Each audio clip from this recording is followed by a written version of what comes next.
大家如果嚟柏林咧，其實而家重點啲人嚟柏林，除咗睇嗰幾個重要嘅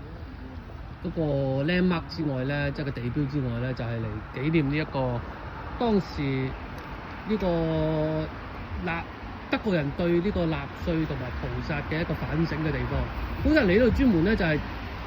呢個作為一個教育基地咁樣去宣揚呢一種嘅。咁樣呢個咧，大家可以見到一望無際嘅類似棺材咁嘅嘢啦。咁其實呢個咧係當年為咗紀念同埋反省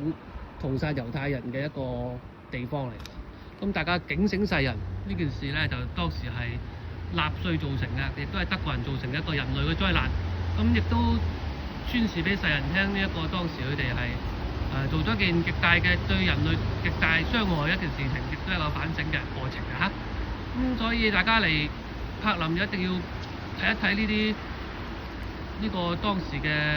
歷史發生咗啲咩事，就唔係話嚟呢度睇飲飲食食咁簡單。